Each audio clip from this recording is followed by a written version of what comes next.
Hello, my name is Selena, and I am a part of the Let's Discuss A Course in Miracles webinar team at the Foundation for Inner Peace.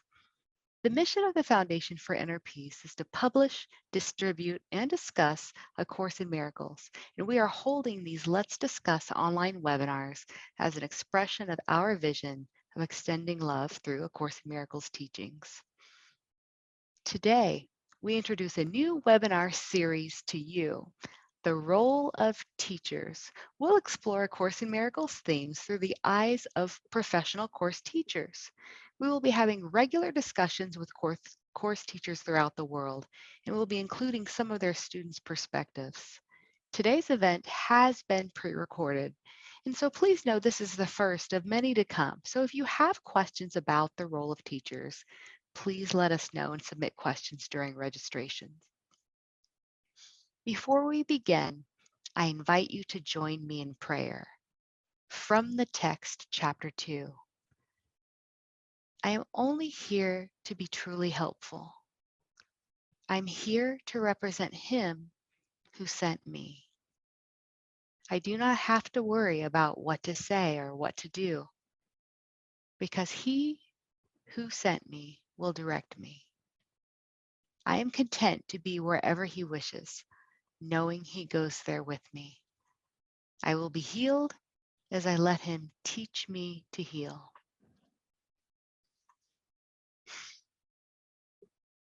Now, it's time to introduce the first session, which features Diane Brook Gusic, a course teacher for over 30 years and a close friend and long-term student of Dr. Kenneth Wapnick. She is joined by Allan Ishac, one of Diane's long-term students. Foundation for Inner Peace staff members, Tamara Morgan and Laura Fenamore, are also joining the discussion with their own perspectives of the student-teacher learning on the path. Enjoy the webinar. Thank you. Hi and welcome. This is a series that just came to us instead of vice versa.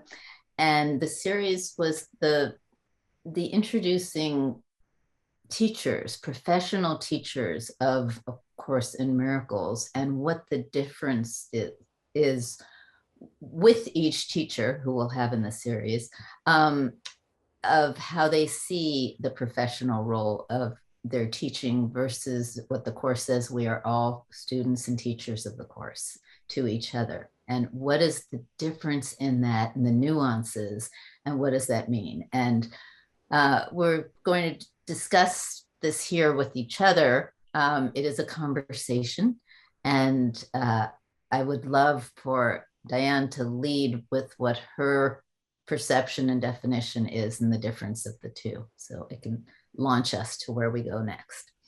Thank you, Tam. Yeah. I want to repeat again what you just said, which is that the Course really never speaks about the role of a formal teacher. It was never about preaching. But it does say that everybody is both a teacher and a student, and that each of us is always teaching all of the time, round the clock. We are teaching the most important student that we have, and that is ourselves. We're always demonstrating what we believe. Even when we're just doing good behavior, if we don't really have our mind in alignment with that, we're demonstrating to ourselves conflict. We're demonstrating to ourselves that our mind is not healed, or we're demonstrating that our mind is healed. That is all that's going on, because in the Course, all he's asking us to do, all that he's asking us to do, it's enormous, is to recognize whether we're coming from a place of healing our mind or whether we're choosing not to heal our mind. No matter what we say, that is all that's ever going on. For many, many, many years, I was a high school English teacher. And at that time, I didn't know the Course, and I certainly wasn't involved in any kind of a formal spirituality. And I thought at that time that what you taught were the facts that you had learned. Now, I think I was born intuitively kind and aware of other people, but I was only concerned with what the facts were about a particular piece of literature that I was teaching. I think the big difference with learning the course is you learn that what really matters, of course, you need to know your facts. A teacher who doesn't understand what the course is saying at its highest level really can't teach what the course is saying at its most basic level.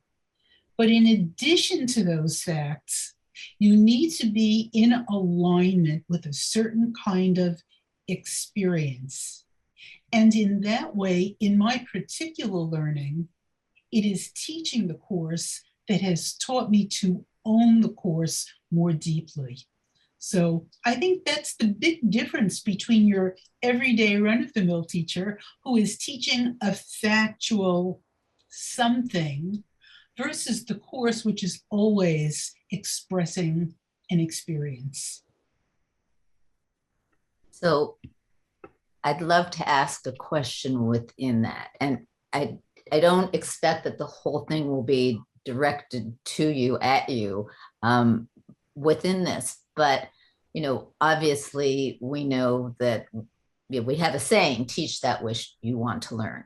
So getting deeper into deciding that you're going to teach or being called to teach the course is an incredible, it's an interesting concept itself to me because, you know, as the course says, perception is a mirror, not a fact. So you are coming across as someone who's knowledgeable in something that you are teaching here. And then there are several course teachers out there, and they have different perceptions, perhaps, of the course itself. Now, at Foundation for Inner Peace, we actually became sister organizations with Kenneth Wapnick, who I would love you to speak about just a little bit about your learning from Kenneth, who our translators always went to learn the deeper meanings of the course so that they could translate the course, because it's not a Google translation. You know, there are concepts that we are dealing with. So what would be the difference if someone is getting taught by you, by Kenneth, or by Robert Rosenthal, or by David Hoffmeister? Does that bring up confusion? Because there is one of the lines in the course that I've loved is like, the moment you think you know an idea and you're right, therein lies chaos. I am paraphrasing, but what does this do to distinguish oneself as someone who has a deeper perspective on what the course is saying? I think it was really a great gift to me that within a month of coming into the course, and that was back in 1979 when I was 3 years old, but within a month of coming into the course, I went to a conference that Dr. Ken Wapnick was teaching. I had a teacher up through that month, and I stayed with that teacher for quite a number of years, other than Ken. When Ken spoke, I knew I would follow him any place. It was, and I'm not an impulsive person, and I'm not someone who jumps off cliffs. There was such a resonance within his being. And at the time I met him, he was still a very shy, stuttering, proper man. He wasn't the Ken who developed, the stand-up comedian and giggling, adorable person who could read your energy and know what it was you believed that was holding you back. But this was before all that was in evidence. The stature of what he knew went so beyond the words that there was no question that he was my teacher. Now, that doesn't mean that as an intelligent person that I didn't investigate elsewhere. But I have always been someone who, when something wasn't spot on, it went out the window. I never found a teacher for myself who taught me more purely with the depth of understanding of the levels of the course than I did in Ken Wapnick. So what hits me when you say this is that you were a student and you found your teacher through the resonance of truth and authenticity that hit you. And that's what spoke to you in this. And then how did you get to feel yourself through, okay, now it's time that I can teach that? And then I'd actually really particularly love to hear from Allan, who watched your growth. He sure did. He knew he was a baby. If I'm to be very honest, and this is back in 1979, when there were very few people who understood the course. And what I knew of myself at that time was I was smart. And I understood everything Ken was saying. Not I understood it on an experiential level. That really took many, many years. But I could say things when I was teaching that I didn't even know in the personality of Diane. And many's the time I could say things and I would think to myself, that's very good. I wish I could write that down. But I was teaching. What happened was, because there was Ken and there was almost no one else who understood the course, groups of us started to form, certainly around New York, I imagine other places where he visited. And always in those groups, I wound up kind of a spokesperson. It wasn't a formal assigning. Someone would say, this doesn't make sense to me, and I could explain it. And it was really quite clear to people who were onlooking, but it was quite clear to me that I was explaining things that I didn't understand. So I started through one of the students that I had. Everything, all my teaching has kind of fallen at my feet. And through one of the students that I had, I was asked to do a radio show explaining A Course in Miracles. And somebody who heard that radio show had a center called Women and Wisdom. This goes back many years to West Beth community in New York. And she called me and asked me if I would come teach. And I honestly thought I was just going to teach a course. I mean, I was just going to teach facts. In short, I had no clue what I was getting myself into. Within a year, well, it was within 2 years of that, one of the women at West Beth was on the planning committee for a very large center in New York called the New York Open Center. And she suggested to the New York Open Center that I teach there. And then I wound up teaching their first class there. And that's where I actually met Allan. But Ken, as my teacher, was not happy at that time that I was teaching. And Ken was always, even when he was shy, he was quite articulate because he had no axe to grind. He said, Diane, you don't understand it deeply enough to be teaching it. And I remember standing on my little feet and thinking, who does he think he is? I'm a very smart girl. In short, I had no clue what I was getting myself into, but I always felt that it was right for me to teach. And I'm very grateful to say that eventually Ken was very happy that I was teaching and encouraged me in my teaching and supported me in my teaching and felt I was a good teacher. So I don't know if that answers your question completely. No, it does. I mean, the question was broad, and it's what also, I mean, you certainly answered what brought you to it. And I love that story about Ken. Thank you for your honesty in that. Absolutely. Because I just heard this morning someone say, I'm teaching the course and I didn't know what I was doing in the beginning. And this call to, if one doesn't come in with the ego, although even your ego brought you in. I'm a smart girl, I'm going to teach. Oh, yes. How it, you know, spirit uses us as it will use us. And we're in the right place wherever it is that we are in our understanding of the course. And if we are, I believe, this is my belief system, if we are coming in with love to teach love, then the rest will start to take care of itself. But Allan, and I also want to say the reason, for instance, and we'll get to that, I hope, why, if there's time, why Laura and I are here is because we've been in a mentor-mentee roles back and forth, which can reflect similar aspects of this, and how hard it is to remember to practice the course throughout that relationship. But anyway, Allan, what was, well, first, what would you just like to add on your own to this? But within that, your experience of and your relationship with Diane and the challenges of having someone teaching you A Course in Miracles, which is a self-study course. You know, why are you going to a teacher? So I have show and tell, and this might be oh, yay. This is the mimeograph flyer from the course that Diane taught at the Open Center in 1984. That's her. You barely see the details. I love it.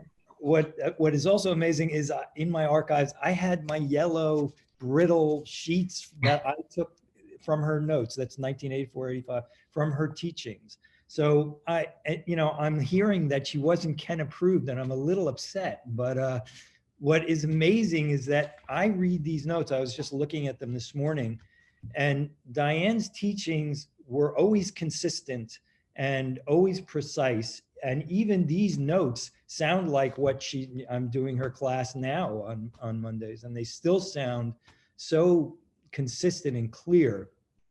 There is one other thing besides the New York accent, which I love. The other thing that is really that stands out with Diane is that it's clear, but it's slow. And Tam, I've heard your mother say on Miracle Voices so much that she was the president of the Slow Learners Club. She has left us in some form. I have told all my course friends that I am now running for president because I have had such resistance apparently to the course, and it has taken me so long. I guess that's, what is that, 84? What is that? I'm terrible at math, 38 years or something. And it goes in slowly. So I appreciate so much that Diane takes it slow, as she is now in her Zoom class on Mondays. And the other thing that is also wonderful for me is that she does hold Ken's teachings. Diane turned me on to Ken in Roscoe in 1986. That was the first time I saw him. And I think she was there, I'm not sure, but I went to see him there maybe 6 or 7 times.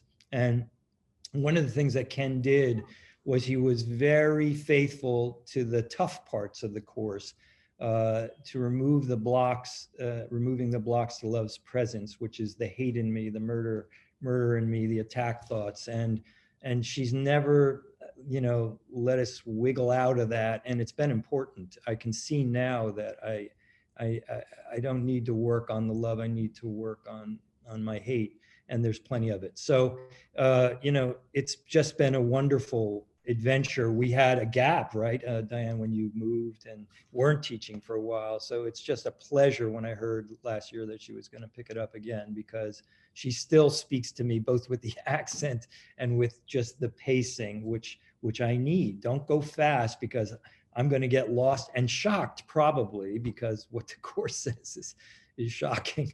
But anyway, it's just been wonderful to be with her. And I didn't know that she wasn't a wonderful and experienced teacher in 1984, but she's just better.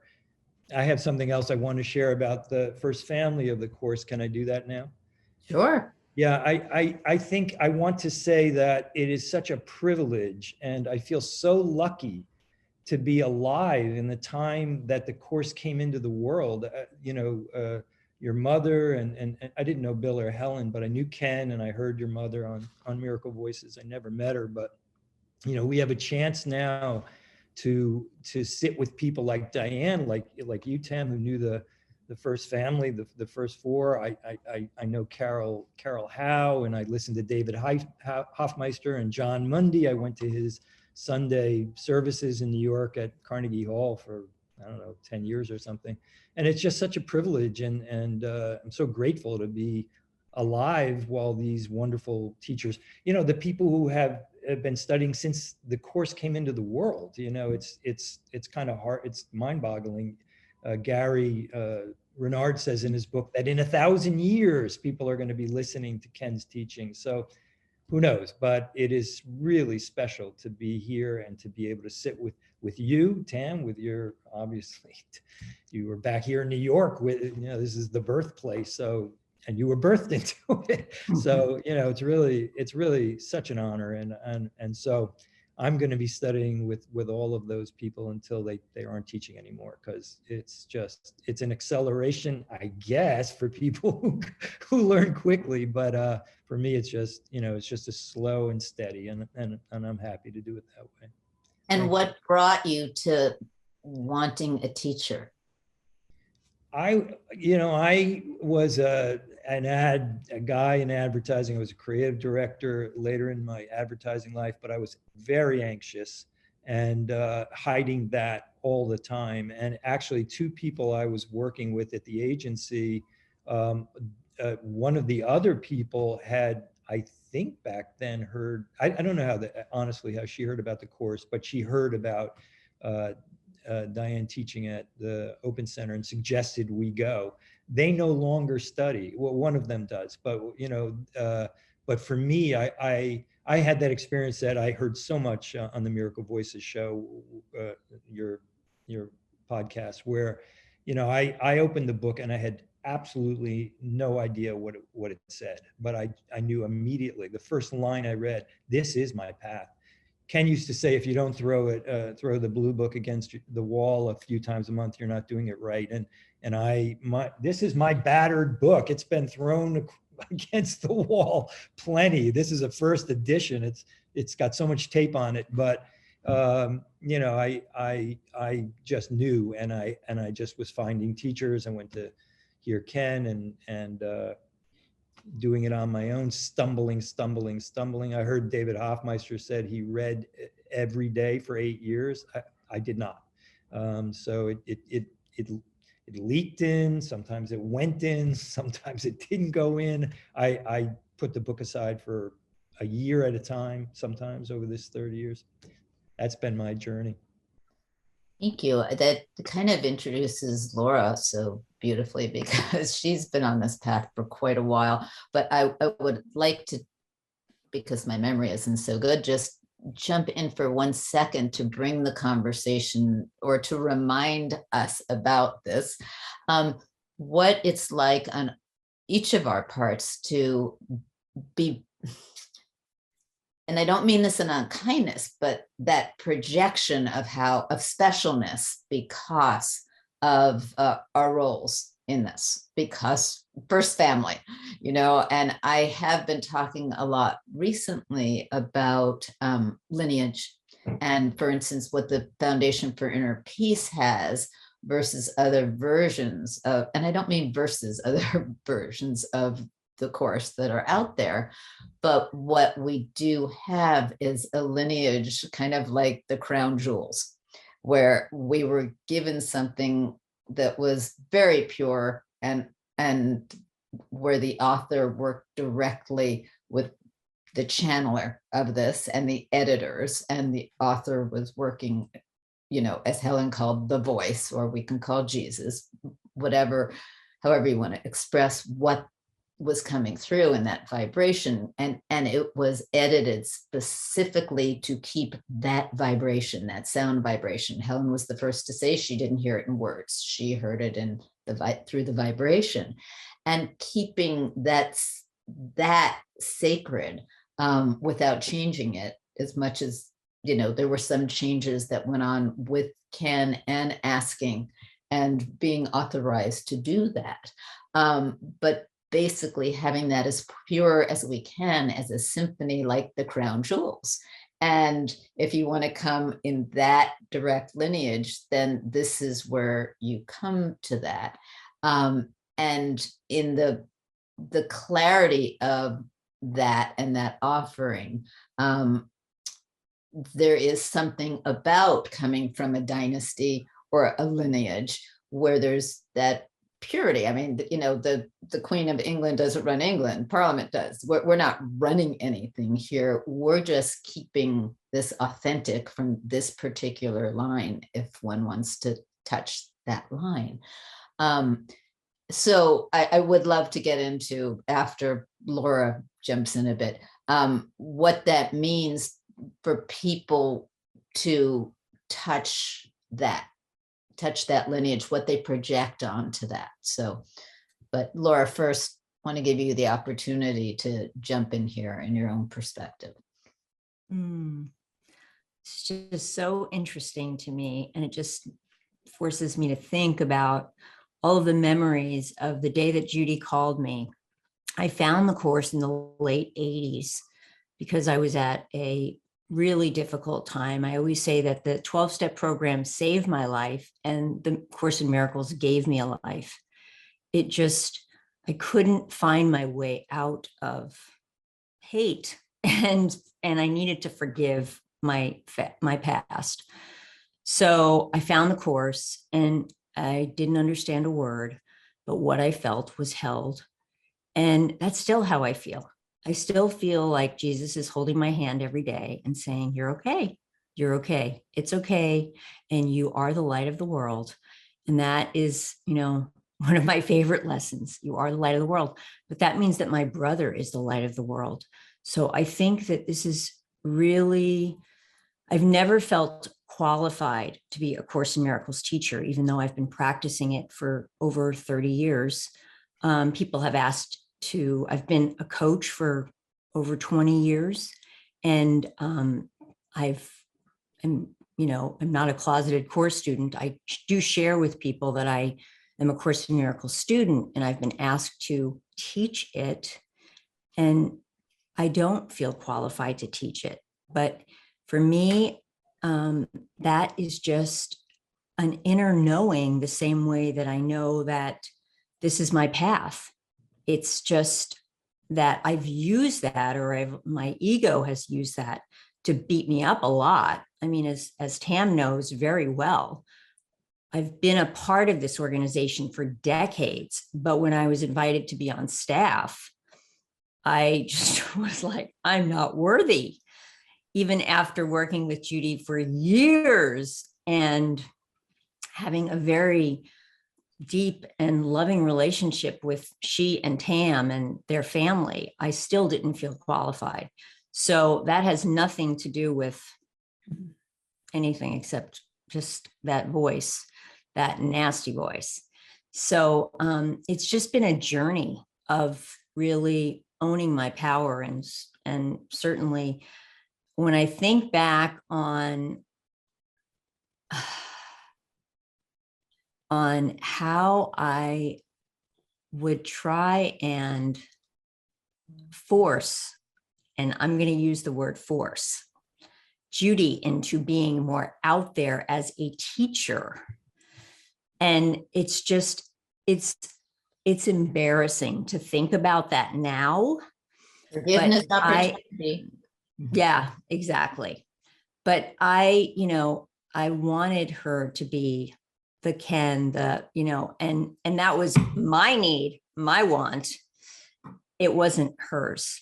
And yet she has been teaching all the years. And I have, like a personal thing, like, can you imagine being this person's daughter? And I just want to say that while Tam and Judy have different styles, and I used to say, I can't imagine what it's like to be Judy's daughter, because Judy is Judy, and Tam embodies that love like her mother does in the deepest, most profound way. And I just feel so honored to be working alongside of her. So that's Thank my you, truth. Laura. Thank you. I mean, one of the things that comes out, and I do adore this woman, as I do Diane. Funny word to use, because in the course it's it has a bit of a negative connotation. Decorative. Right. But as you can see, one of the things that Laura does is she does idolize in a certain way, and she's a very devotional spirit, very devotional, which brings me to gurudom. I mean, I know, Diane, you were part of Siddha Yoga, that devotional kind of love that is different than A Course in Miracles, which is a self-study course. And what does that mean? Like, why are groups formed? But to be on the end of that kind of a different kind of adoration, when people don't even know me, but say, can I touch you? You knew Helen, you were related to your mother.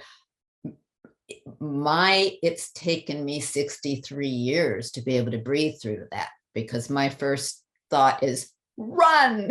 It's why I didn't come into the course. And, I have a partner who, and a whole bunch of friends who I don't speak course talk to at all. And they are some of my closest friends. We all meet in love. We all have that common denominator and a twisted sense of humor. But this partner who I have, he didn't know for many months, if not a year. I invited him to come to this David Hoffmeister celebration. We were doing what we called a fundraising.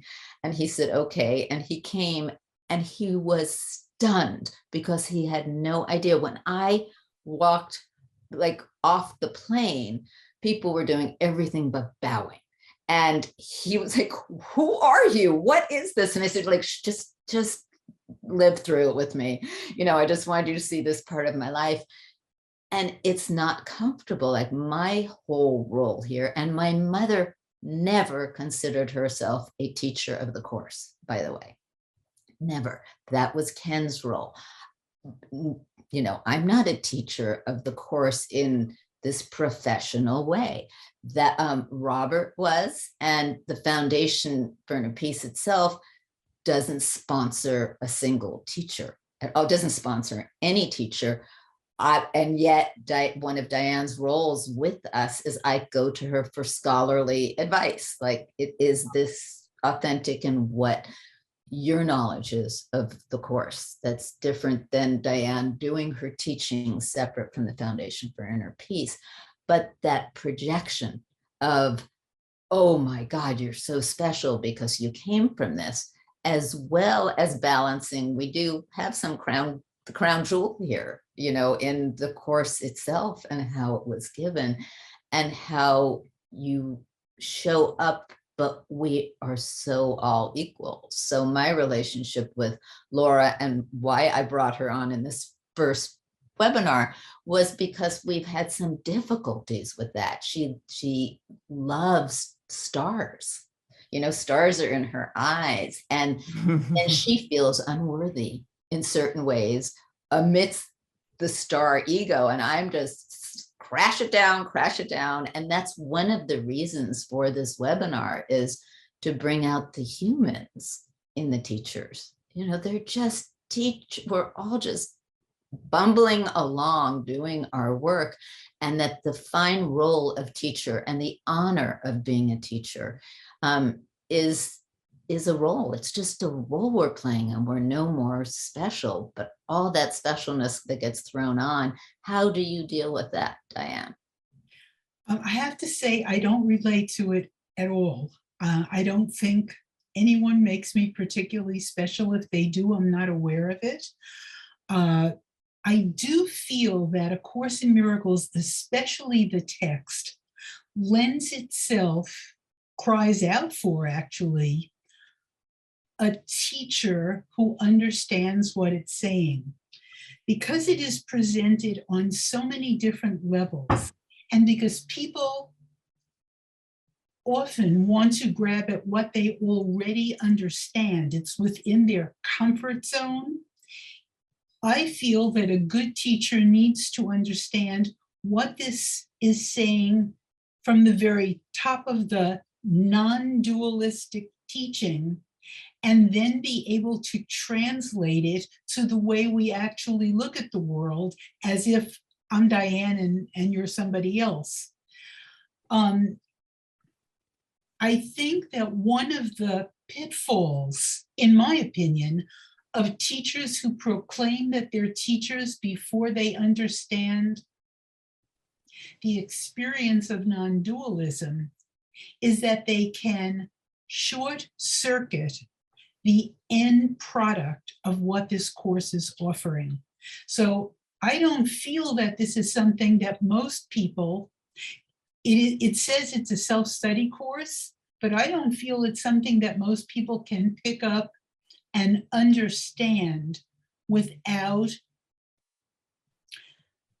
either an inner teacher, which very few people hear clearly enough to be taught by, or an external teacher who already knows what it is that the course is saying.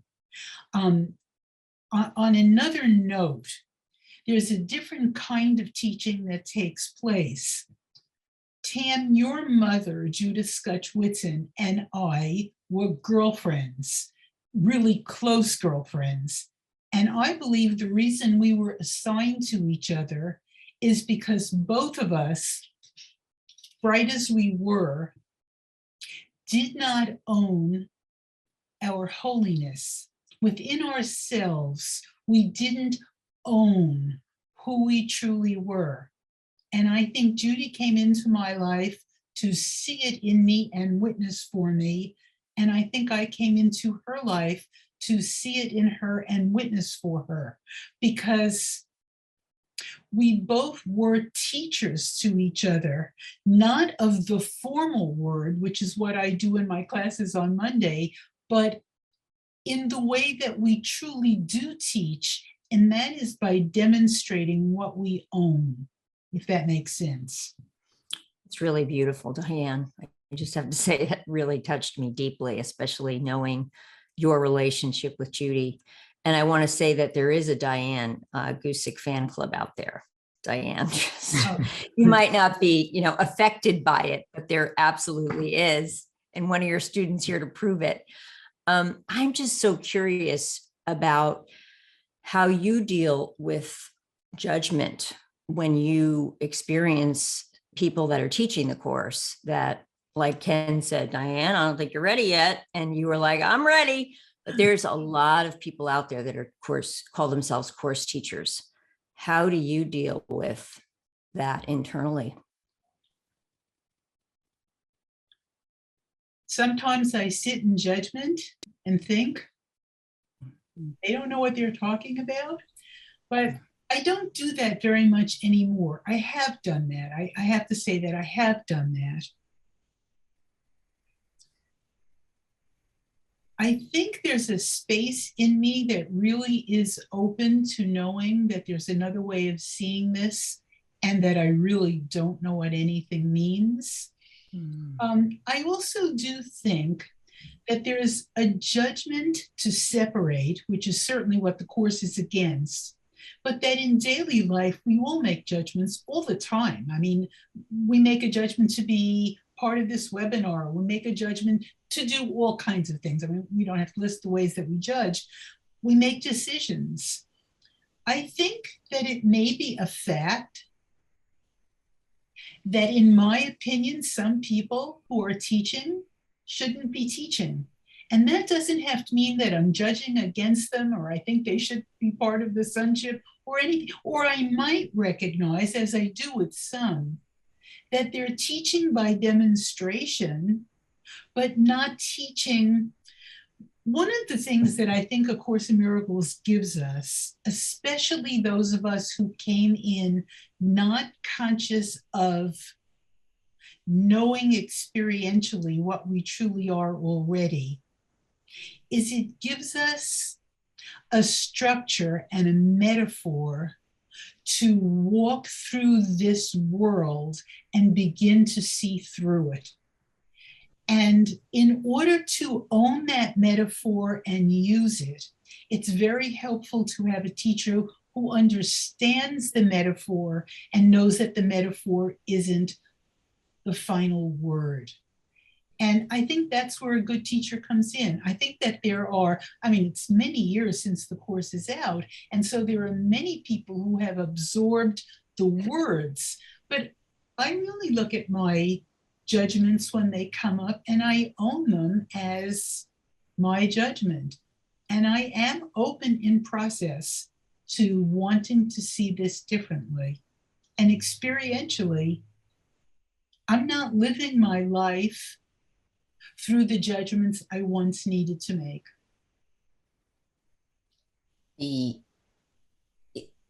It all touches me because, as I say, I mean, we teach that which we want to learn. And so I feel that about this webinar.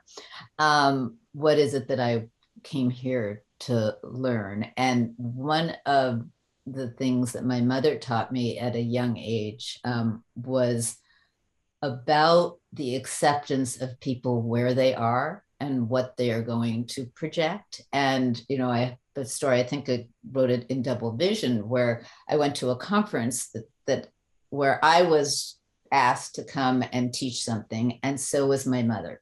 And she was asked to teach about A Course in Miracles. I was asked to teach about blind children in color, whole different thing. But I watched my mother come in. She, you know, I went to one of her talks because she invited me and we were going to have lunch right after. And she came in, and that's where it was really evident to me how many people were putting her, you know, on this platform that was untouchable. And she came in, and this is where people, if you drop the course, it was in 3 different volumes, then they would kiss it. And oh my God, I dropped it. And I was watching this and it's like, oh my gosh. And my mother spoke, and people came up to me after and said, can I touch you? You're related to her. And I was so angry with my mother. I was so disgusted. And I yelled at, like, we went into the room, our hotel room. I remember truly going, Mom, this is gross. You know, these people think you're some saint. They don't know that you have sex. They don't know that you curse about them when you leave because you're so tired. Like, if I see another one of these effing people right now, get me out of here. You know, they don't know like who you are, and they're projecting so much, and you are really embodying that and moving that perception forward. And she looked at me and she said, come to my talk this afternoon. And I said, no, I don't want to ever come to a talk of yours again. And she said, come. And it's like, okay, whatever, fine. Go to the afternoon class, and people are clamoring around me before she comes out. And she comes out, and she was short for the podium, was a little too high, and the mic was too high. And instead of bringing the mic down to her, she took the 3 books, she threw them on the ground, and people were going, oh, you know, oh my God. She stepped on them, and she started this beautiful talk. And she says, this is to show it is not these books. It is not this body. I cursed. She didn't say she had sex, but you know, I have a body that gets sick and and it is about love. It is you know, and she completely went in a way that I applauded her. I was sitting there going, way to go, Mom. You're being real. Thank you for bringing that. And afterwards, everyone cried, came up to me and said, can I touch you? You're related to her. Like, oh, and I got it. Like, deeply, I got it, that everyone comes at their own level and is going to see what they see. And I watched over time many of those people or their types evolve. And I watched that if I put them in that box and judged them from there. But at the same time, I loved going around and making, I was a kid and I loved going around and getting my mother to the point where she turned to yell at me and I'd say, "You're not practicing the course."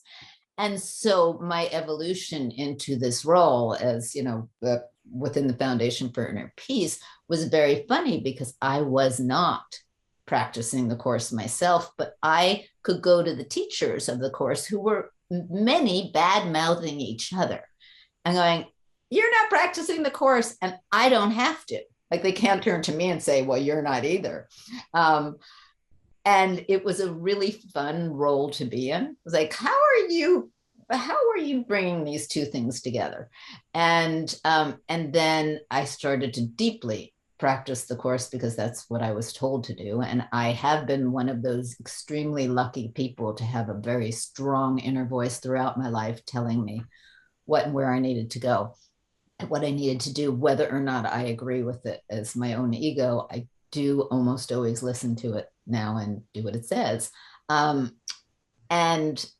in that, the true awareness and understanding of where we are and what we do, but come within the course community and the teachers to have some healing and to bring healing of different perceptions here.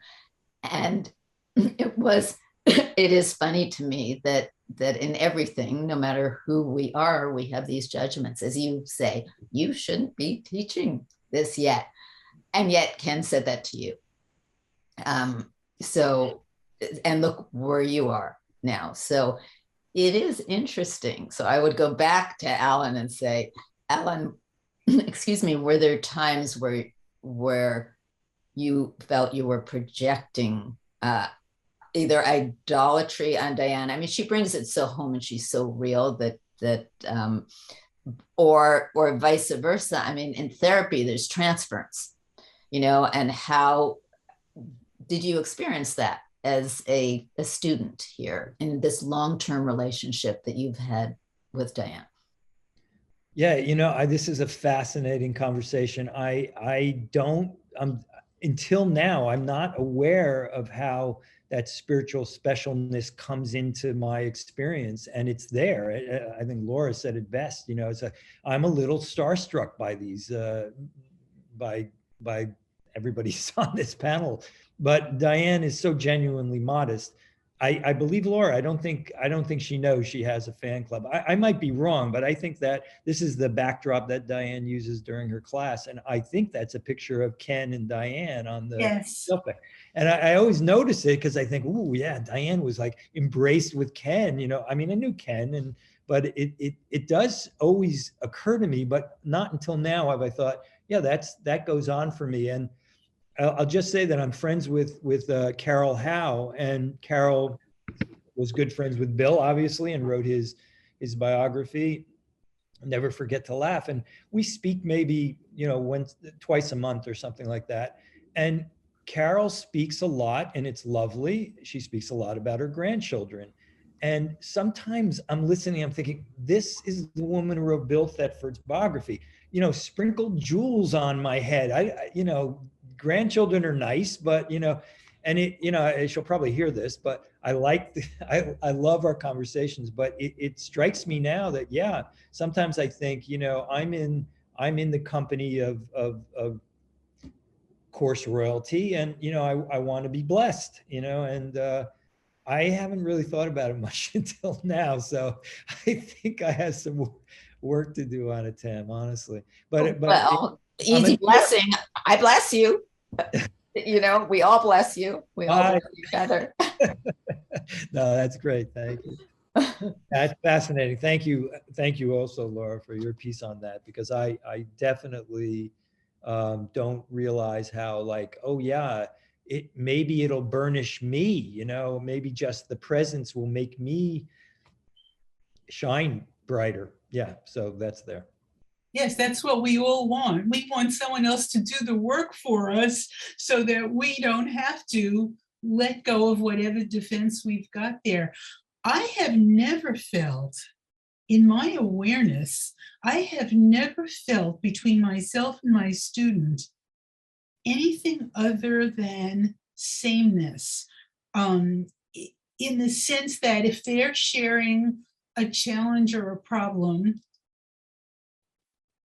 I know in that moment that my role is to remember who they are and help them when they're ready come to it. But I've never felt like I know more than you. I know more facts sometimes than the person I'm speaking to, but I have never felt that difference. My deal when I teach, and I've been doing this for a lot of years, so what I say to Spirit before I agree to do a class, especially a long series where I'm going to be doing ongoing classes, is, okay, if you still want me to teach, I'll teach, but I want to learn. I mean, that's my deal in it. I want to learn it deeper so that I can live it deeper. That's the deal that's always going on in me. And whoever is listening, I'm grateful that they're listening, because if they weren't listening, I might not hold my feet to the fire that strongly. I don't know. Yeah. No, really believe that Diane comes to every connection that she has with course students with that sameness. I think it's coming from me or coming from the students, this idolatry, as Tam talks about. And I really believe that, Diane, that you don't feel that. But I mean, that's my experience. You know, it's not present all the time, but I am aware, like with that photo, I'm aware, oh yeah, Diane had a special, especially close relationship with Ken. And yeah, so it's a really interesting awareness for me right now, even. Well, I will say that it was several years ago. My experience with Ken growing up was as very much a person who was, as Diane described, shy and stuttering and very much serving Helen. I mean, when he first came to our apartment, he was Helen's servant, and she treated him as that, loved him.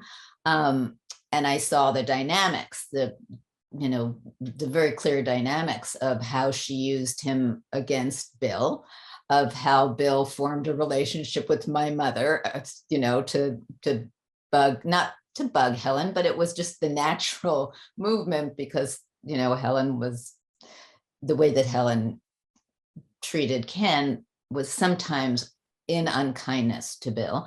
I was there for all of these dynamics. And over the years, I saw Ken literally turn red, beet red, and fight with my mother or stepfather because he believed something so passionately.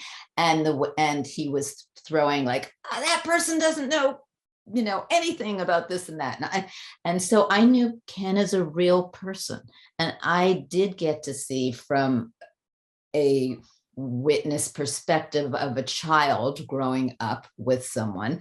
I got to see how beautifully Ken did evolve. Now that's a perception of mine and a judgment, but truth, but also there was stuff there that he was working through. So I got to see him on a very personal level, and I loved him dearly, but he was a person to me, very much so. And then I went out on an online dating thing years ago, and this person's name was, the equivalent of Bliss Man or something. I don't know how we got connected, but in any case, I rolled my eyes. He came after, let's go out. He didn't really know the history of my family or anything.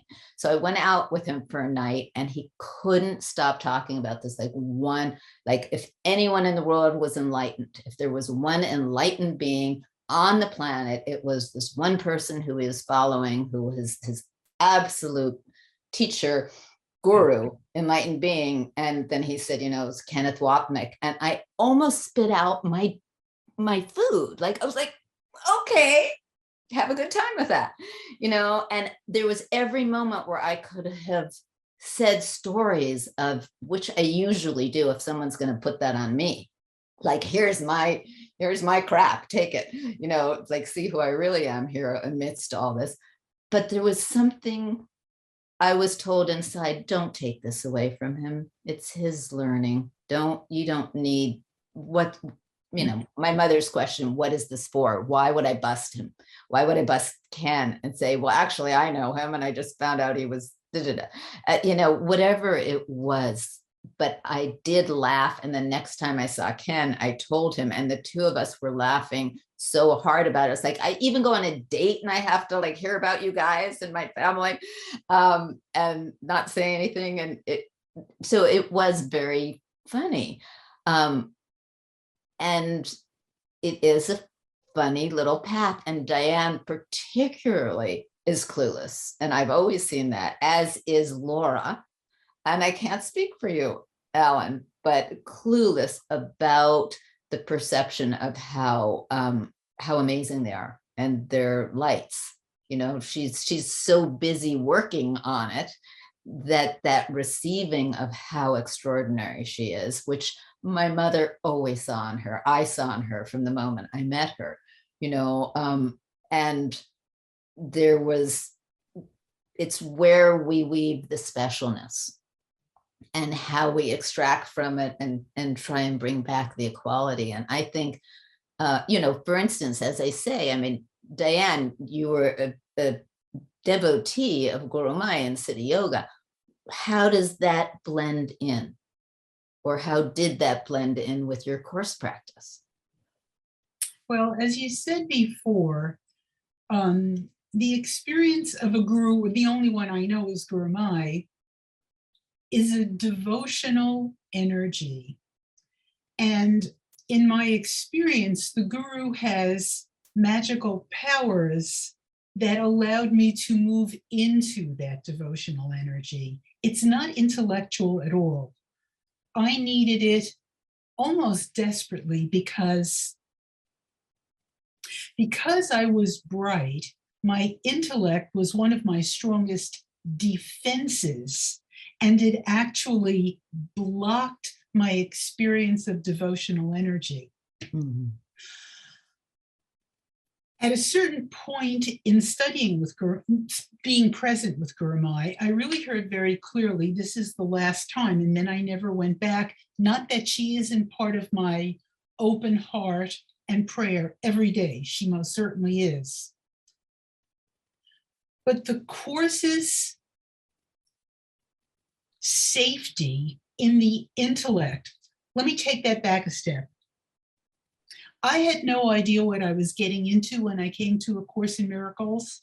And because it explains things so logically, I was safe enough to listen to it, not realizing that it was building the very bridge for the devotional energy that I wasn't in touch with to come out. I think that's very important. I remember years ago, your mother telling a story of how she needed Helen's arbitrary ways and challenges in personality because it made her safe enough to feel that she could learn this. I think that one of the things that the Course does, it's funny because seduction is a defense, but it seduces you in the safest way into opening to the devotional energy that we're all part of by giving you such a safe path to get to it that by the time your heart is open, you don't even realize that you now don't need all that intellectual stuff. But I personally feel that the intellectual stuff, which is where the text of the Course is, it's where it's offered. It is the very defense that we once couldn't use productively, that we now, given to the Holy Spirit, we now use so productively that it takes us into the heart of the experience. I think that's very important about the Course. One of the criticisms of the Course is that it's too intellectual. None at all. It is intellectual until we're safe enough walking that, doing that that we then become part of an experience. This is not a course about the intellect. This is about a course in getting to a certain experience. And the gift of the course is it takes you there safely if you think you're of this world. Which is beautiful because it is, I mean, you know, the line now, forget this course, Yes. forget these words and walk wholly unto God, you know. Come with totally open, right. See, that's what I come to you for, the actual quote, honey. But not good with quotes. But yes, and there absolutely is that experience. The experience is what certainly what brought me to the course, is the experience of it. I keep saying it's like this incredible masculine terminology wrapping paper, and then inside is this amazing almost feminine, but it's, you know, I hate to put it in those terms, but it feels like this energy that comes through that partners with it, and it's one brings you to the next. And the I also, Diane, I want to say that which I didn't include, was that I was a student of Siddha Yoga, so myself. And so I ask you that because, you know, my time there, I was a, you know, student of, I was a religion major in college. And so I was interested in all sorts of practices and all sorts of ways that people got to God. And that was one of the things that for a while I fell into, a whole other story. But for me, it was, it wasn't the traditional, oh, there's this guru who I want to either experience or be, or that it was on her, Guru Mai or Muktananda before, as much as it was, you know, the truth of the practice. I honor the light within me. I honor the light within me, that we have that guru relationship within our own self. And that's where I translated over even to what the course has to offer. We can be devotional even to the course, as it teaches us to love, to remember to love and to be that love. And there are living examples of it. My mother walked and breathed love in focused times. She also never took care of her body. There were things she did not love about herself that she was here still learning. Like when someone asked Jerry Jampolsky, you know, how are you? He'd say, I'm still here learning. I'm still learning. And she felt that too, till the day she left, where the day she left, I watched her get it. She got it. And then she left. It was just extraordinary. But the that feeling of the relationships back and forth with each other, how do we see ourselves in this, which is the most important, and who that greater teacher is within this is that which was the voice, you know, that brought us here, and is the guy, the true teacher in all of this, and who we really do serve. And it's an extraordinary, in the world of form, hierarchy that gets developed over and over and over and over again. And I want to say a word in defense of Ken, which is sort of a funny thing to say, but I know for myself, when I first started teaching, when I probably wasn't ready, but in my mind, there was nobody out there. I mean, people had a need in my mind.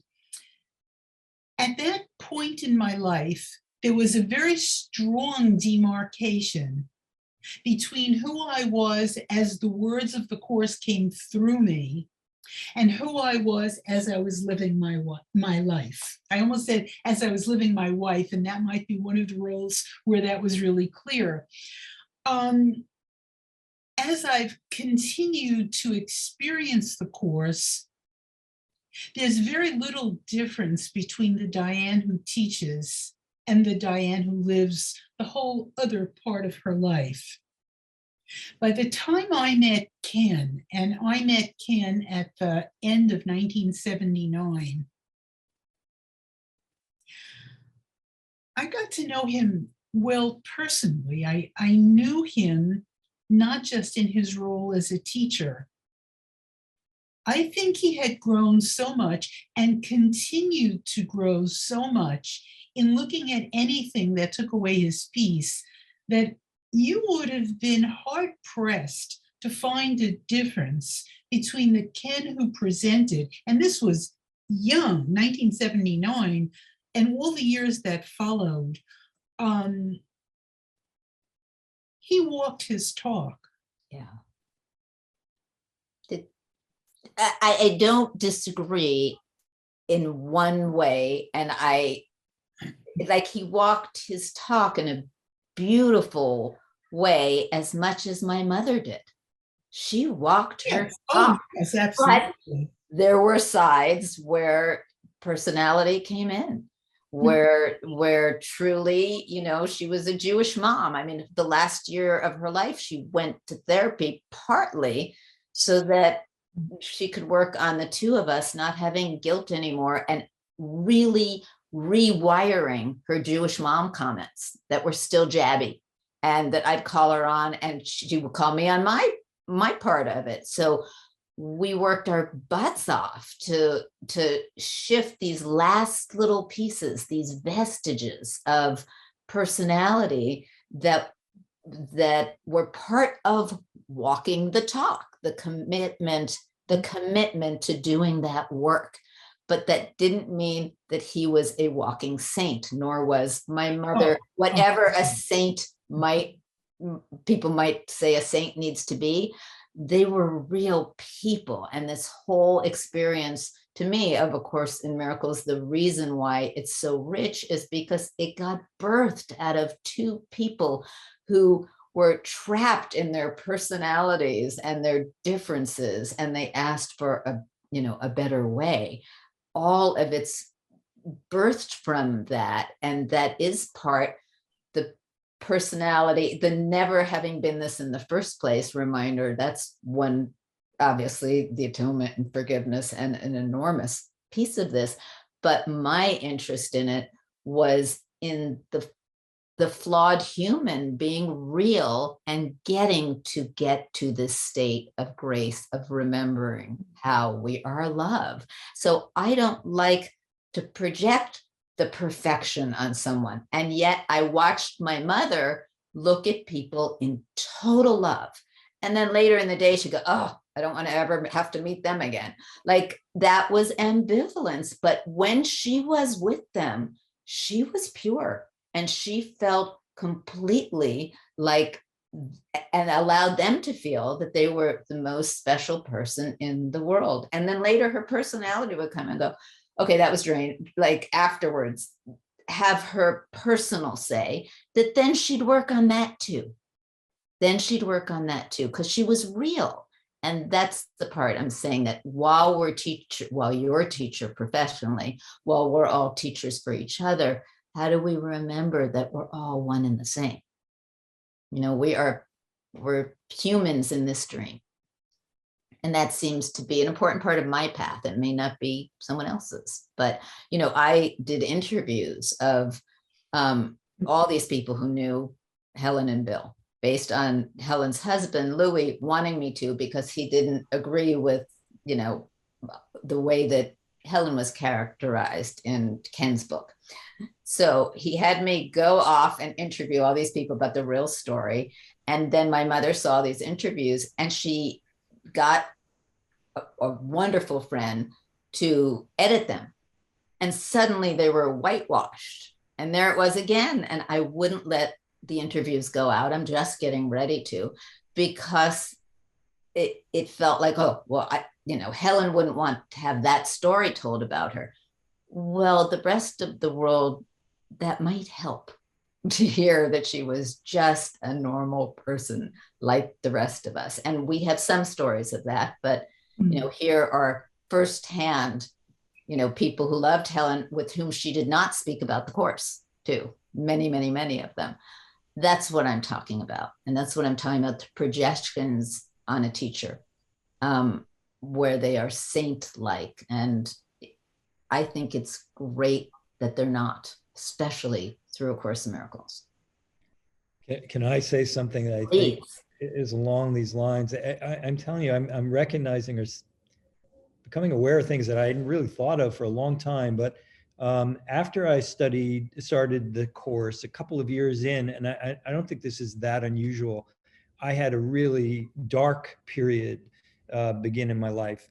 You know, not because of the course, but because I think some of the things the course was asking me to look at. And I asked Ken for a psychologist referral, and he gave me the name of a woman who's in New York, and he went to school with for his clinical psych degree, and had a lot of respect for her. She was not a course student. She was also a devout Jew, and I started to work with her, and I still have a lovely relationship with her. But she knew nothing about this Ken that, you know, course students knew about. And she called him Kenny, which I didn't like.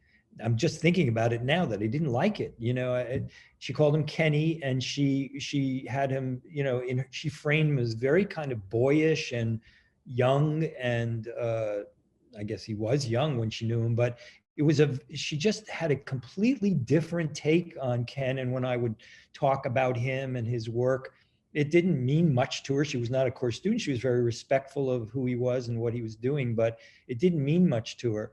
And I have to say, because it's so interesting about the gurus and things like that, after many years of working with her, and I think she helped me tremendously, I came to realize that it was her love that healed, not her interest in the course or understanding of the course. She didn't have much understanding, and she was kind of a little bit, you know, not super positive about it because it kind of bumped up against her own beliefs. But it was her love that helped. And Ken, you know, I suspect knew she was very loving, you know, and she really was very loving. And it kind of points to what you guys are saying, is that when it comes down to it, it's Judy's love. It was Ken's love, not his great, you know, unnecessarily intellectual understanding of the course. He would say that, and Diane just said it, you know, it's about practicing it, not about spouting the, you know, verse. Yeah, I don't know any of that, by the way, Tim. I'm always like, oh, you know, chapter 20, Carol knows like every single verse and line, and I'm like, I don't know what you're talking about. But yeah, it's a fantastic art. It's a fantastic art to know those lines. It's beautiful. But as you know, as Diane, when I hear you teach, this transmission of love comes through. It's patience, it's love, it's caring. It is the humility that we're all in this, doing this. And it's what you bring as a teacher, from my perspective, is incredible knowledge within the words and the way you characterize them, of how you deal with them in our daily life, how it brings help to when we have problems, and how we can apply it, how we can continuously apply this. And you make it so clear, and you're so articulate in it, that it's beautiful. And it's you know, thank you for doing that, because I do think there are people who really do need to learn it through a teacher. Yeah, it's so helpful to them. One of the things that I used to say to Ken, and he would giggle. Ken was a giggler. Yeah. He would do a class, and he spoke very quickly. I mean, he wanted you to get these concepts. Ken really met Jesus and apparently developed a conscious relationship with him when Ken was in his early 30s, which is, it is humbling to think that he was aware of that actual presence as a duality. But I think that Ken's mission was to work as purely as he could for Jesus at the bottom level.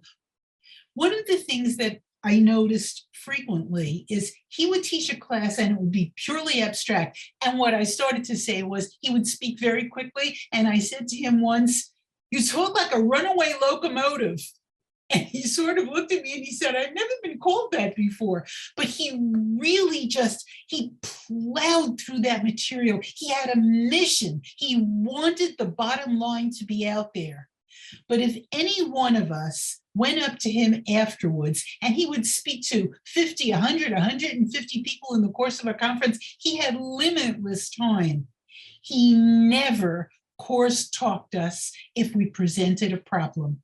He met us exactly where we thought we were with no judgment so that we would be safe enough to go the next step. And that was a great teaching to witness that.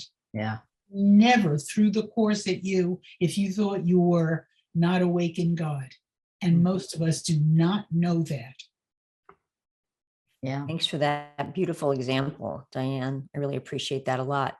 There was something you said before that I just found interesting, and I want to get clear about it. You said that Judy felt safe. Was it because of Helen's resistance, or am I just making that up? You were talking about the context of Judy feeling safe to. I think she felt that from this very human woman who demonstrated that she could get caught in the world a lot. I mean, Helen's personality was sharp-edged. That Judy, who was also, when she first came into this, she didn't know what she was stepping into, not on a conscious level. Yeah. She felt safe enough with this woman who had sharp edges and yet was very helpful and very clear. She felt there was a human person. And I think the way Judy phrased it was that if Helen had been a living saint, Judy would not have been, possibly, we don't know that, but in Judy's words, she might not have been safe enough to learn from her. It was her very humanness that gave Judy the safety. And certainly it has been speculated by many people that one of the reasons that Helen, who said she knew the course was true, even though she didn't apparently live it, but it has been speculated that she didn't live it as a demonstration because it might have put people off if she were a living saint. We have living saints. We don't, the course is offering something else. It's a guidebook to wisdom. It's how to walk through this unbelievable forest until you realize you're in sunshine. Thank you for that. Judy obviously saw something that I couldn't see when I was in my late 20s, but she sent me to Roscoe a couple of years after I met her to meet Ken. And, talk about specialness. I mean, I witnessed Ken teaching, showing his love, but also just treating everybody as if they were the most special person on the planet, including me. I mean, I just was like, who is this man? And for years after that, he and I corresponded by mail, and I would get his letters and I would kiss them, be like, oh my God, how he's writing me, talk about idolizing. Oh my goodness. And I was too intimidated at the time to go back. Years later, I went and saw him speak, and I went down to Temecula when he moved down there. But the ego, I was just blocked because I was so overwhelmed by, again, who he was. So I see that all in retrospect now. But what a gift. I mean, it was really a gift to be, and also recognizing now the humanness. I didn't experience that part of Ken, that was human too, but I know he was, and still an amazing teacher. And so. And the reminder too, Laura, like, you are one of the most loving people I've ever met. You offer love continuously. So you put that projection out onto someone else in such a big way, because that is what you do. It just hasn't continued, to flip where, your own worthiness. And that's, I think, the key to all of this. If we're transmitting love, there it is. There's the truth. All the other personality parts, or what we're doing, or even our roles, get transcended if we're transmitting authentic love to each other, even for one moment. That's what gets felt. And the more that we can do that, the more we are in alignment with the Course and doing our work. So we are coming up upon our time. We have a few more minutes, but I wanted to really bring it around to saying thank you with all my heart for the bringing of love that you each have brought and bring.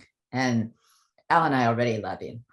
It's the, family member from New York.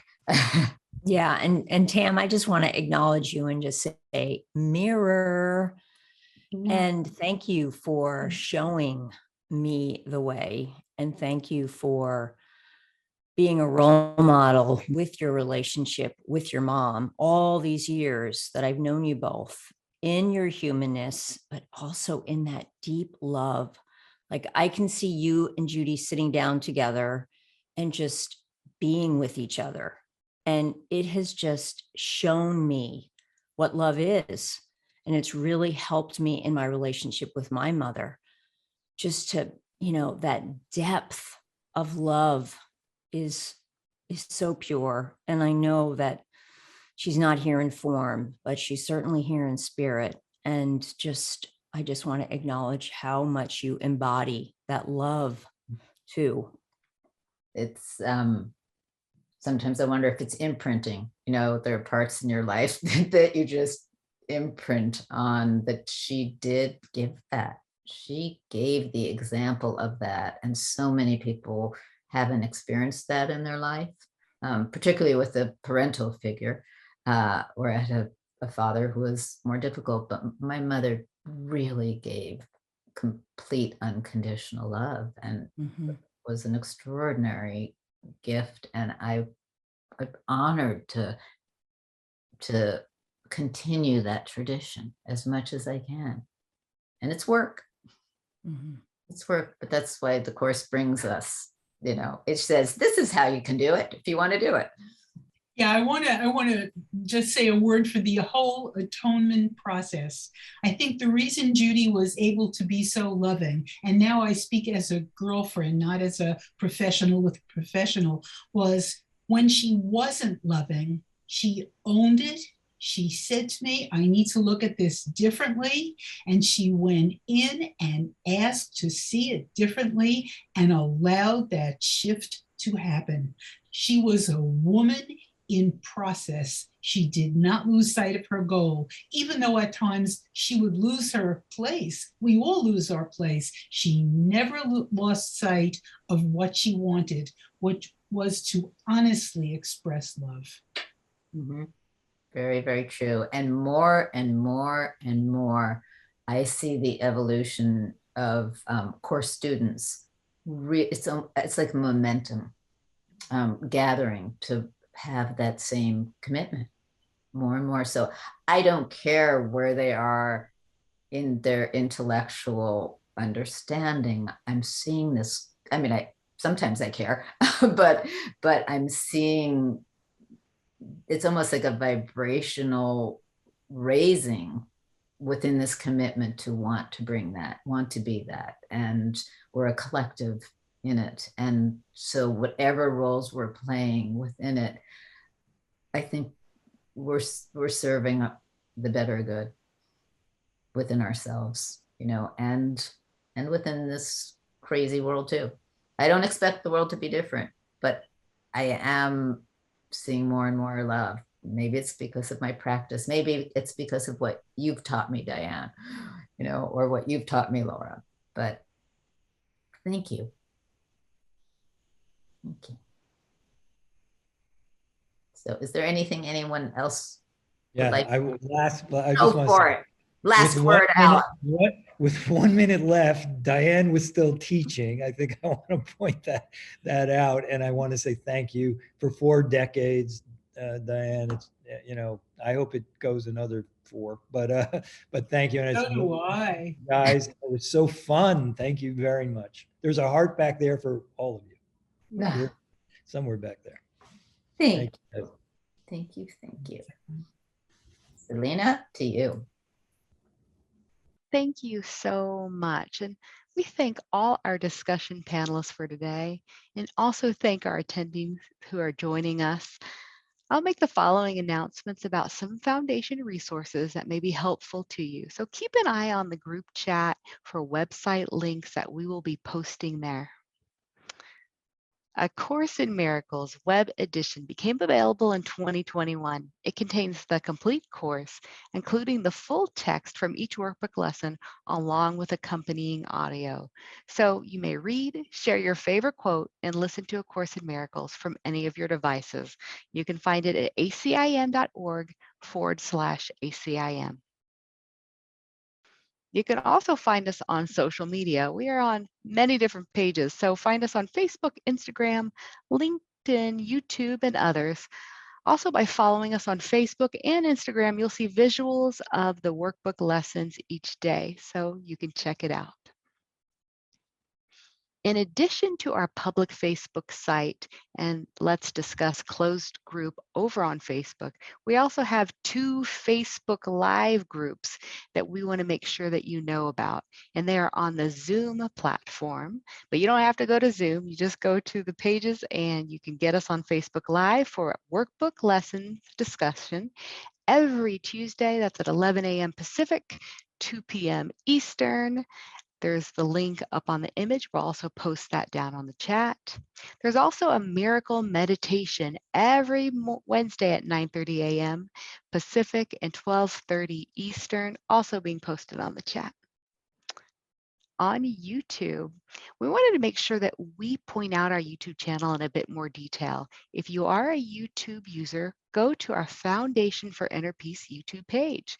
There you can see our video playlists, which include previous webinars posted, and as well as free audio of the entire course. So make sure you subscribe, and then you'll get notifications when we upload new material to our YouTube page. You can find us at youtube.com/Foundation for Inner Peace. And of course, gotta mention that Miracles Voices podcast. We want to make sure you've heard about it and invite you to join so you can hear students share reflections on how A Course in Miracles has shifted their outlook and fostered healing through forgiveness. Check it out at miraclevoices.org. We also hope our listeners visit our online donor page so that you can see how we steward your donations. Do so at the website address, acim.org/donate. The Foundation for Inner Peace sincerely appreciates the support received through your donations, as well as through the Amazon Smile program, which is a simple way for you to support the foundation when you shop. As we wrap up the life feature today, a brief survey should display on your screen. So let us know how we are doing and what kind of content you would like to see for future webinars. Got to let you know about next month's webinar. So we will announce it soon. Please stay tuned with us. With love and gratitude, thank you so much for being here, and we look forward to having you next time. Bye-bye.